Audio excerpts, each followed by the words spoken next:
رائے منوہر چند دوارے کی اس عمارت میں موجود تھا جہاں پرماتما کی آواز چاروں طرف گونجتی ہوئی محسوس ہوتی تھی۔ کبھی یوں لگتا تھا کہ آواز اس بلند و بالا طلائی مورتی سے آ رہی ہے جو عمارت کے بیچوں بیچ نصب تھی۔ مورتی کے سامنے اس وقت منوہر چند کے سوا اور کوئی نہیں تھا۔ پرماتما کی سحر انگیز آواز ابھر رہی تھی، منوہر چند، اس لڑکی کی گرفتاری بے حد ضروری ہے، تم میری بات سمجھ رہے ہو نا؟ منوہر چند نے گھٹنوں کے بل بیٹھتے ہوئے کہا، غلام سب کچھ سمجھ رہا ہے۔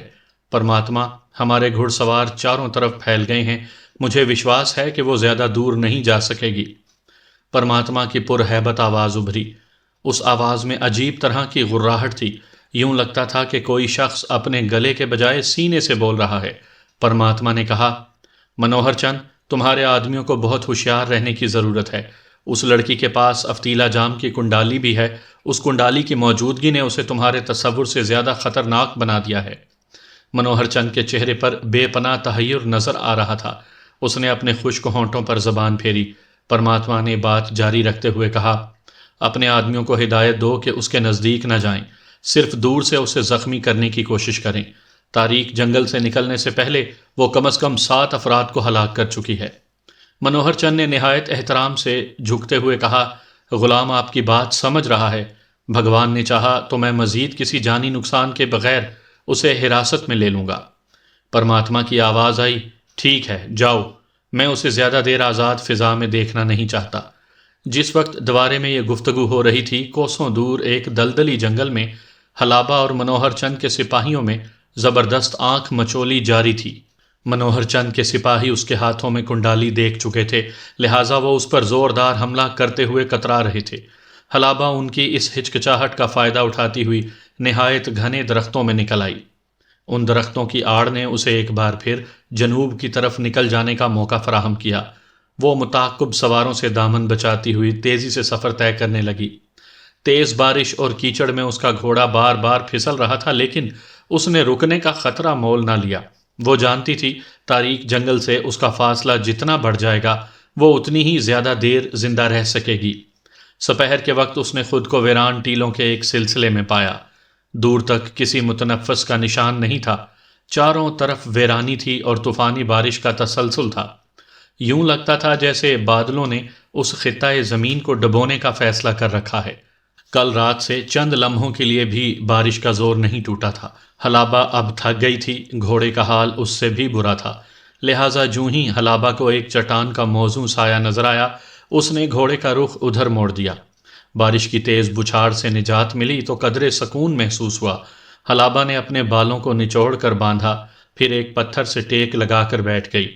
گھوڑا بےتابی سے اپنے سم زمین پر مار کر بھوک کا اظہار کر رہا تھا۔ حلابہ کے پاس نہ کھانے کو کچھ تھا اور نہ کھلانے کو، وہ گھوڑے کو پچکارنے کے سوا اور کیا کر سکتی تھی؟ اس کے پاس خشک گوشت کا صرف ایک چھوٹا سا ٹکڑا تھا اور وہ ابھی اسے ضائع نہیں کرنا چاہتی تھی۔ اشبا بن ثقیل موت کی دہلیز پر تھا۔ وہ موت کے قدموں کی چاپ سن سکتا تھا، اس کے سرد ہاتھوں کا لمس محسوس کر سکتا تھا۔ کوئی 7 روز پہلے اس کی خوراک مکمل طور پر ختم ہو گئی تھی۔ شہید نوجوان کی لاش سے حاصل ہونے والا تھیلا اب بھی اس کے قریب پڑا تھا، مگر اب اس میں خوراک کا ایک ذرہ اور پانی کا ایک قطرہ بھی موجود نہیں تھا۔ پچھلے چند ہفتے اشبا نے کیسے گزارے یہ اسے ہی معلوم تھا۔ خودکشی کے گناہ عظیم سے بچنے کے لیے اس نے اپنی زندگی پر 1000 عذاب سہے تھے، مردانہ وار حالات کا مقابلہ کیا تھا اور اپنی جانب پل پل سرکتی موت کی آنکھوں میں آنکھیں ڈال کر کسی معجزے کی راہ دیکھی تھی۔ اس وقت بھی جب ہر معجزے کی امید دم توڑ گئی اور ہر آس نے مایوسی کا تاریک لباس پہن لیا، اشبا کی آنکھیں اس چھوٹے سے سوراخ سے لگی تھیں جو چٹان کے زیریں حصے سے نظر آ رہا تھا۔ باہر کی دنیا سے اس کا واحد رابطہ یہ ننھا سا سوراخ ہی تھا۔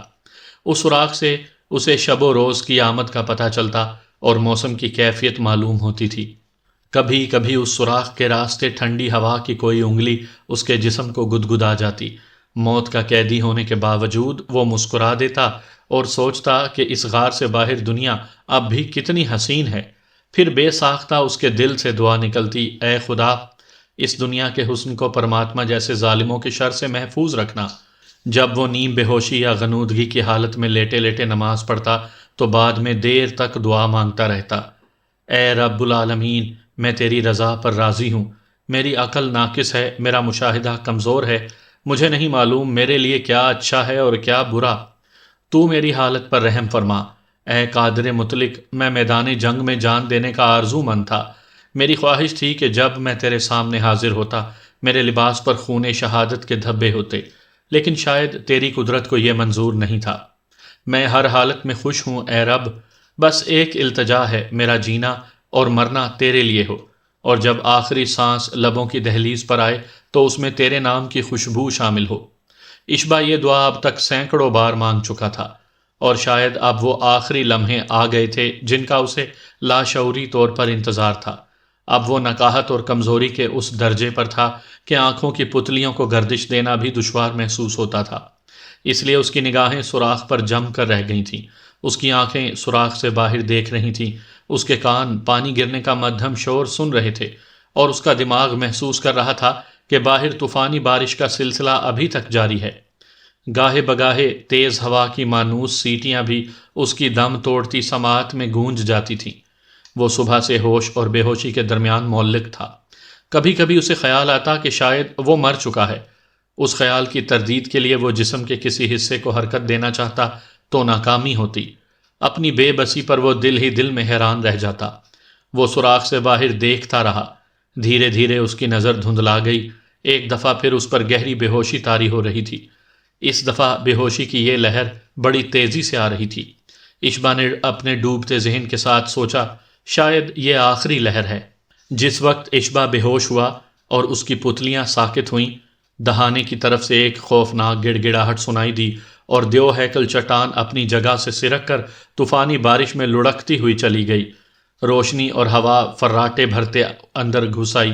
زندگی کا دہانہ کھل چکا تھا، مگر جسے زندگی درکار تھی وہ ہر ضرورت سے بیگانہ ہو کر اندیکھی منزلوں کی طرف سفر کر رہا تھا۔ اس کی تلوار ابھی تک اس کی گود میں تھی اور آنکھیں کسی اندیکھے نقطے پر مرکوز تھیں۔ یہ آنکھیں جیسے کسی کی راہ دیکھ رہی تھیں۔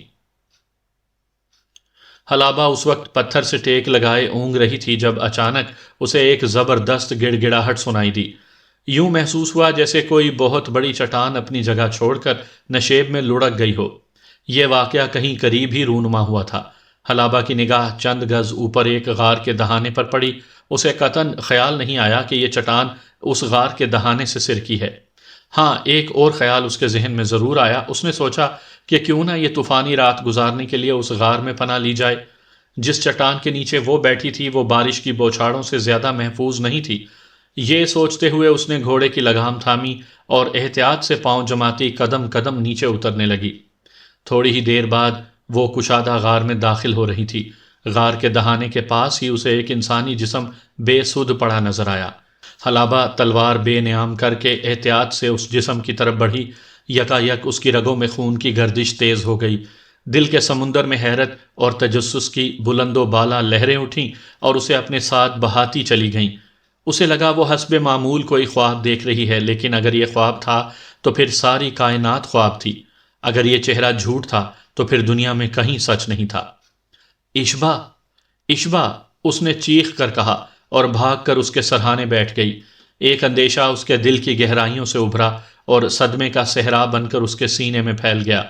نہیں، یہ نہیں ہو سکتا۔ کوئی آواز اس کے دل میں اتنے زور سے بلند ہوئی کہ زمین آسمان کانپ گئے۔ اس نے بے قرار ہو کر اشبا کا سر اپنی گود میں رکھ لیا اور اس کا مدکوک چہرہ ہلا ہلا کر پکارنے لگی، اشبا، آنکھیں کھولو، خدا کے لیے آنکھیں کھولو، تم نہیں مر سکتے، تم نہیں مر سکتے۔ اس نے جھک کر کان اس کے کشادہ سینے سے لگایا۔ دھڑکن کسی گہرے کنویں کی تہہ میں پانی کے آخری مشکیزے کی طرح ہچکولے لے رہی تھی۔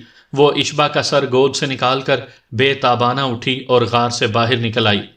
اس نے دونوں ہاتھ دعا کے انداز میں آسمان کی طرف بلند کیے۔ موسلا دھار بارش میں اس کے ہاتھوں میں پانی بھر گیا۔ وہ بھاگتی ہوئی آئی اور یہ پانی اس کے خشک ہونٹوں سے لگا دیا۔ کتنی ہی دیر وہ بھاگ بھاگ کر باہر جاتی رہی اور بارش کا شفاف پانی لا کر اس کے ہونٹوں سے لگاتی رہی۔ کبھی وہ اس کی ہتھیلیوں کی مالش کرنے لگتی، کبھی تلووں کو ہاتھ سے رگڑتی۔ اشبا کے جسم میں اب زندگی کے آثار نمودار ہونے لگے تھے۔ اس کے ہڈیوں بھرے ہاتھ کی انگلیاں دھیرے دھیرے حرکت کر رہی تھیں۔ اچانک حلابہ کو گوشت کے اس ٹکڑے کا خیال آیا جو اس کے تھیلے میں موجود تھا۔ وہ لپک کر باہر گئی اور ڈھلوان سے 2 مناسب پتھر اٹھا لائی۔ شیشے کی بوتل میں اس نے تھوڑا سا پانی جمع کیا اور اس پانی کی مدد سے گوشت کو پتھر سے پیسنے لگی۔ ذرا ہی دیر میں وہ ایک رقیق لباب سا تیار کرنے میں کامیاب ہو گئی۔ اس نے یہ لباب شیشے کی بوتل میں ڈالا، پھر اشبا کے سرہانے بیٹھ کر قطرہ قطرہ اس کے منہ میں ٹپکانے لگی۔ نہ جانے وہ کب تک اس طرح کی مختلف کوششوں میں مصروف رہی۔ وہ رات کا آخری پہر تھا جب اشبا نے کراہ کر اپنی آنکھیں کھولیں۔ غار میں آگ کی روشنی پھیلی ہوئی تھی۔ اشبا کی حیرت زدہ آنکھیں حلابہ کے حسین چہرے پر جمی رہ گئیں۔ شاید اسے اپنی آنکھوں پر یقین نہیں آ رہا تھا۔ ذہنی کشمکش سے بچنے کے لیے اس نے آنکھیں دوبارہ بند کر لیں۔ خوشی سے بے قابو ہو کر حلابہ نے اس کا سر آغوش میں بھینچ لیا اور سسکنے لگی۔ وہ اس وقت عورت نہیں تھی، ایک نوعمر بچی تھی جس کا ہم جولی اس کے ساتھ کھیلتے کھیلتے کسی درخت سے گر گیا تھا۔ وہ اس کی چوٹ سے ڈر گئی تھی، لیکن جب اس نے آنکھیں کھول دی تھیں تو وہ اس کی محبت میں بے چین ہو کر اس سے لپٹ گئی تھی۔ وہ رو رہی تھی۔ اشبا کا سر یوں اس کی گود میں چھپا ہوا تھا جیسے سیپ میں موتی یا بند کلی میں شبنم کا قطرہ۔ وہ اس پر جھکی ہوئی تھی اور اپنی ملائم انگلیاں اس کے الجھے بالوں میں پھیر رہی تھی۔ اشبا، اشبا، وہ خوشی سے لرزتی آواز میں دھیرے سے پکار رہی تھی، لیکن لگتا تھا اشبا پر پھر گہری غنودگی طاری ہو گئی تھی۔ ویسے اس کی حالت اب بہت بہتر تھی اور اس کا ثبوت اس کی سانس کی روانی اور نبض کی باقاعدگی سے ملتا تھا۔ اشبا نے جب دوسری مرتبہ آنکھ کھولی تو وہ پہاڑ جیسی تاریک طوفانی رات گزر چکی تھی۔ نیلا آسمان صاف تھا، مشرق سے سورج طلوع ہو کر دھیرے دھیرے ٹیلوں پر اپنی روشنی بکھیر رہا تھا۔ ہر شے نکھری نکھری تھی۔ اشبا یک ٹک حلابہ کو دیکھتا چلا گیا۔ اسے لگا جیسے وہ ابھی تک خواب میں ہے۔ کہاں یہ ویرانہ اور یہ تاریک غار، اور کہاں حلابہ کا چاند چہرہ اور کرنوں جیسی مسکراہٹ۔ حلابہ اسے اپنی طرف دیکھتا پا کر قریب آئی اور پھر اشبا کے استخوانی ہاتھوں نے اس کے گداز ہاتھوں کی حرارت اور نرمی محسوس کی۔ پھر اس کی شہد آگی آواز اس کے کانوں سے ٹکرائی۔ اللہ کا شکر ہے کہ آپ پوری طرح ہوش میں آ گئے۔ مجھے کل شام سے اسی لمحے کا انتظار تھا۔ اشبا نے حلابہ کا ہاتھ دبایا جیسے یقین کرنے کی کوشش کر رہا ہو کہ وہ واقعی زندہ ہے۔ پھر اس نے کچھ کہنے کے لیے ہونٹ کھولے، مگر حلابہ نے ہونٹوں پر انگلی رکھ کر اسے خاموش کر دیا۔ نہیں اشبا، آپ بے حد کمزور ہیں، کچھ مت بولیے۔ پھر اس نے اشبا کا سر اپنے نرم زانوں پر رکھا اور شیشے کی بوتل سے گوشت کا لعاب قطرہ قطرہ اسے پلانے لگی۔ اشبا نے خود کو حیرت انگیز تیزی سے سنبھالا۔ گزرنے والے ہر دن کے ساتھ اس کی حالت میں نمایاں تبدیلی آنے لگی۔ حلابہ کو تو جیسے اپنے تن من کا ہوش نہیں رہا تھا۔ کبھی کبھی تو اشبا کو اس پر ترس آنے لگتا۔ وہ کہتا، حلابہ، کیا میری تیمارداری میں خود کو ہلاک کر لوگی؟ وہ مسکرا کر کہتی، اشبا، مجھے اس حق سے محروم نہ کریں۔ آپ مسلمان سپاہی ہیں اور آپ کی خدمت میرا فرض ہے، اور میرا ایمان بھی۔ خدا کی قسم، میرے لیے اس سے بڑھ کر خوشی کی اور کوئی بات نہیں۔ وہ روز صبح سویرے تیر کمان لے کر شکار کے لیے نکل جاتی اور سورج طلوع ہونے تک واپس آ جاتی۔ اس غار میں آئے ہوئے اسے 5 روز ہوئے تھے اور وہ ایک بار بھی خالی ہاتھ واپس نہیں آئی تھی۔ اس علاقے میں شکار زیادہ نہیں تھا، پھر بھی یہ اس کے شوق اور لگن کی انتہا تھی کہ وہ کامیاب لوٹتی تھی۔ اس نے غار کی گہرائی سے ایک صندوق بھی برآمد کر لیا تھا۔ یہ صندوق دراصل اس جنگی سامان کا حصہ تھا جو حریت پسند نوجوان اس جگہ چھپانے آئے تھے۔ بعد ازاں پرماتما کے سرخ پوش سپاہی تمام سامان لے گئے تھے، لیکن یہ صندوقچی تاریک گوشے میں پڑا رہ گیا تھا۔ حسن اتفاق تھا کہ اس صندوق سے حلابہ کو نہ صرف اشبا کے زخموں کے لیے مرہم پٹی مل گئی تھی، بلکہ آگ جلانے کا سامان بھی مہیا ہو گیا تھا۔ اب وہ غار میں آگ روشن کر سکتے تھے اور شکار کا گوشت بہتر طریقے سے استعمال میں لا سکتے تھے۔ غار میں آنے کے بعد اشبا کی ٹانگ اور پشت کے زخم بھر گئے تھے، مگر خوفناک فاقہ زندگی نے ان زخموں کا زہر خود بخود ختم کر دیا تھا۔ اب اگر احتیاط اور باقاعدگی کے ساتھ علاج کیا جاتا تو کوئی وجہ نہیں تھی کہ چند ہفتوں میں وہ چلنے پھرنے کے قابل نہ ہو جاتا، اور حلابہ اس بات کو اچھی طرح سمجھ رہی تھی۔ وہ اپنے ہاتھ سے اشبا کے زخم صاف کرتی، انہیں دھوتی اور پھر مرہم لگاتی۔ اسے کھانا کھلا کر وہ نزدیکی چشمے سے پانی لا کر جب وہ دوسرے کاموں سے فارغ ہو جاتی تو اس کے پاس بیٹھ جاتی اور اپنی نہایت دلچسپ اور چاہت آمیز باتوں سے اس کا دل بہلانے کی کوشش کرتی۔ اشبا کی آواز کی نکاہت اور زبان کی لڑکھڑاہٹ بتدریج دور ہو رہی تھی۔ آخر وہ دن آیا جب اشبا اور حلابہ نے ایک دوسرے کو اپنی آپ بیتی سنائی اور صحیح معنوں میں ایک دوسرے کے دکھ سکھ میں شریک ہوئے۔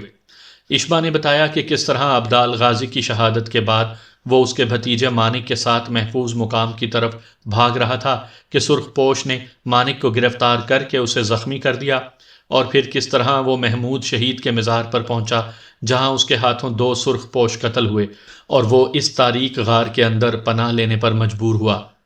غار میں حریت پسند نوجوانوں کے ساتھ پیش آنے والا واقعہ بھی اس نے تفصیل سے حلابہ کو سنایا، اور پھر بتایا کہ انہی نوجوانوں میں سے ایک شہید نوجوان کی خوراک کا تھیلا اس کے لیے زندگی کی نوید بنا، ورنہ غار میں بند ہونے کے بعد اس کے بچنے کی کوئی امید نہیں رہی تھی۔ حلابہ بڑے انہماک اور توجہ سے اشبا کی رودات سنتی رہی۔ اشبا کی تکالیف کا سن کر اس کا دل خون ہو رہا تھا۔ وہ جانتی تھی اشبا اسے بہت کم بتا رہا ہے، اس سے کہیں زیادہ وہ اپنی آنکھوں سے دیکھ سکتی تھی۔ اشبا کی رودات ختم ہوئی تو حلابہ نے اپنے حالات کا تذکرہ کیا۔ اس کی کہانی اشبا کی کہانی سے کہیں زیادہ دلچسپ اور سنسنی خیز تھی۔ اس کا ہر لفظ تحیر اور اصرار میں ڈوبا ہوا تھا۔ وہ اشبا کو اس تاریک جنگل کے بارے میں بتا رہی تھی جہاں سیاہ طلسم کی حکمرانی تھی، اور جہاں ہر چپے پر انسانی عقل کو دنگ کرنے والے مظاہرے موجود تھے۔ حلابہ کہہ رہی تھی اور اشبا سن رہا تھا۔ اگر بتانے والی حلابہ نہ ہوتی تو شاید اشبا ان باتوں پر یقین نہ کرتا، یا پھر بتانے والی کی دماغی حالت پر شبہ کرنے لگتا، مگر وہ حلابہ تھی، اس کے بچپن کی ساتھی۔ وہ اس کو اتنا ہی جانتا تھا جتنا خود کو۔ حلابہ روانی سے بول رہی تھی، اور اس کی زبان سے نکلے ہوئے الفاظ اشبا کی آنکھوں کے سامنے ایک نقشہ سا کھینچتے جا رہے تھے۔ وہ ان لفظوں کے دھارے میں بہہ کر جیسے تاریک جنگل کے اندر پہنچ گیا تھا۔ اس نے اپنے تصور کی آنکھوں سے حلابہ کو جادوگری کے پنڈال میں جادوگری کے مظاہرے دیکھتے ہوئے دیکھا۔ جادوگر اچھل رہے تھے، کود رہے تھے، اپنے حریفوں کو اذیت ناک شکست اور موت سے دوچار کر رہے تھے۔ پھر اس نے حلابہ کو دیکھا جو دلیرانہ پرماتما کے پر اسرار محل میں داخل ہو رہی تھی۔ پرماتما کے اجلا عروسی کا منظر اس کی آنکھوں کے سامنے آیا۔ پرماتما کی موت، حلابہ کا بھاگنا، بدبودار کنویں میں افتیلا جام سے ملنا، اور پھر افتیلا جام کے محل کے تاریک تہہ خانے میں پہنچ جانا، سب کچھ اس نے تصور کی آنکھوں سے دیکھا۔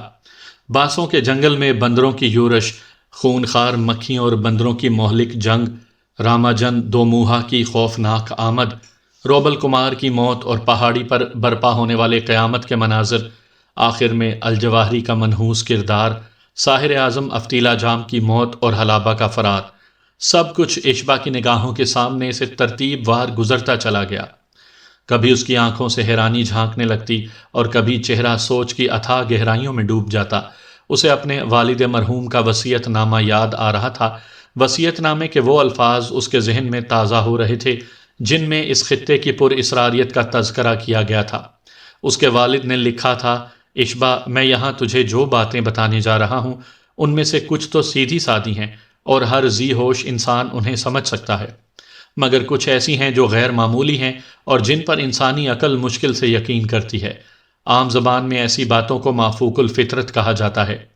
اسی وصیت نامے میں انہوں نے آگے چل کر ایک جگہ لکھا تھا، ہماری اس ریاست میں جہالت کا یہ عالم ہے کہ راجا کو بھگوان کا سایہ سمجھا جاتا ہے، اور بتوں کے ساتھ ساتھ لوگ اس کی بھی پوجا کرتے ہیں۔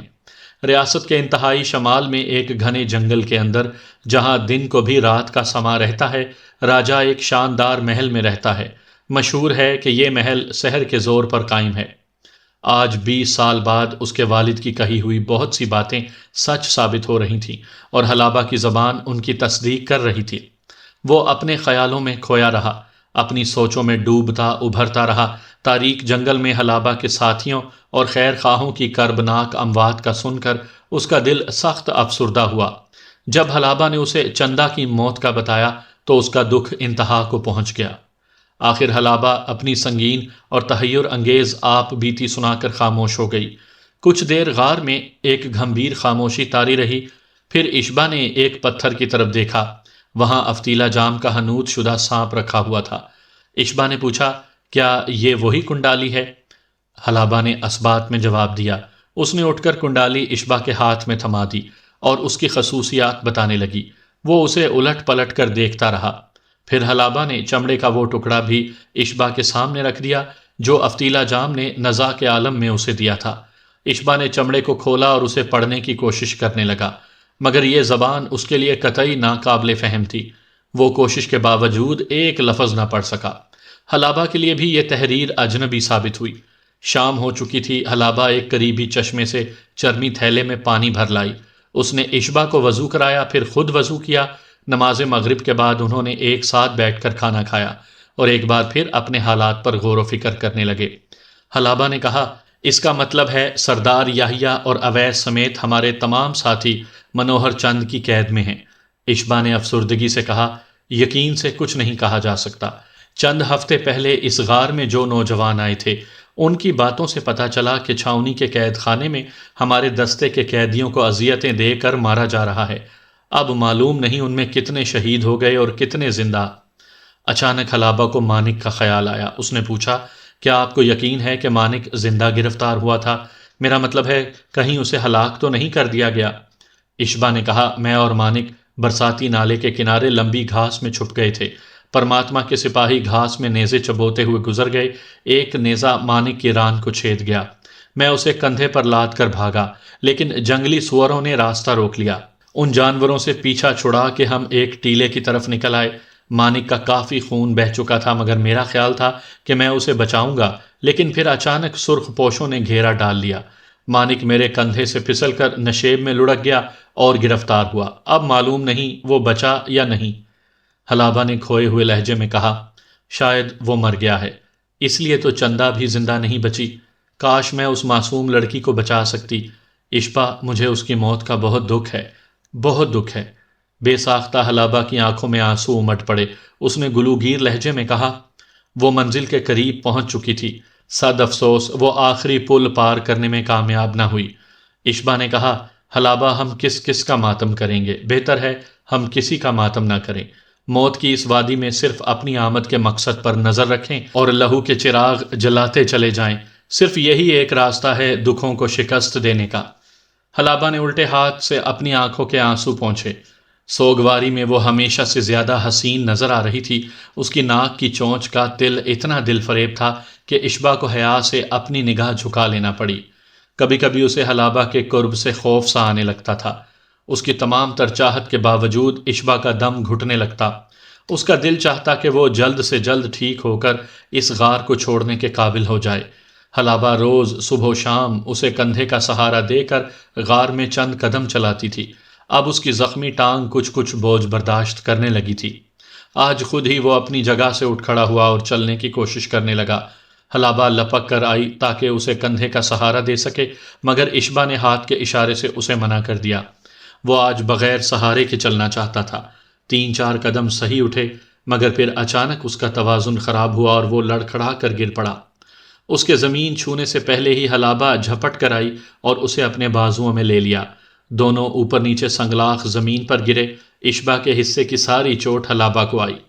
دونوں ایک ساتھ کے لیے بے حرکت پڑے رہے۔ پھر اشبا نے جلدی سے خود کو جدا کیا۔ دونوں کے چہرے فرط شرم سے سرخ ہو رہے تھے۔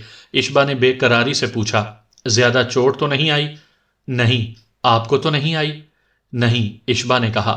وہ کچھ دیر بیٹھ کر حوصلہ جمع کرتا رہا، پھر اپنی جگہ سے اٹھا اور دوبارہ چلنے کی کوشش کرنے لگا۔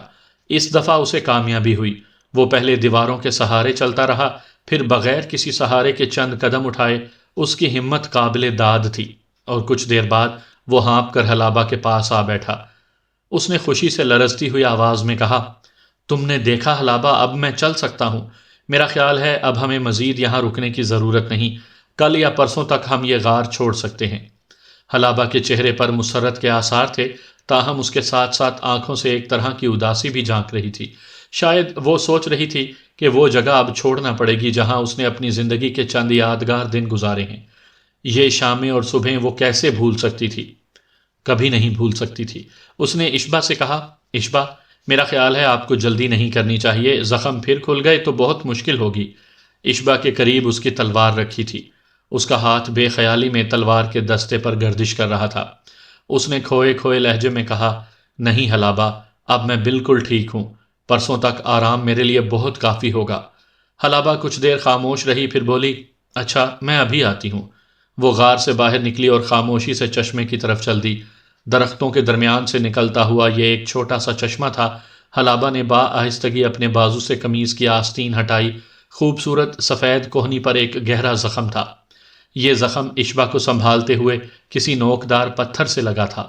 حلابہ نے زخم کو چشمے کے پانی سے دھو کر اس پر چکنی مٹی لگائی، خون بند ہو گیا تو اوڑھنی کا ایک کنارہ پھاڑ کر پٹی باندھی اور آستین برابر کرتی ہوئی غار میں واپس آ گئی۔ بازو سے درد کی ٹیسیں اٹھ رہی تھیں، لیکن یہ ٹیسیں اسے بالکل بری محسوس نہیں ہوتی تھیں۔ ہاں، یہ جگہ چھوڑنے کے خیال سے دل میں جو ٹیسیں اٹھ رہی تھیں وہ ضرور تکلیف دے رہی تھیں۔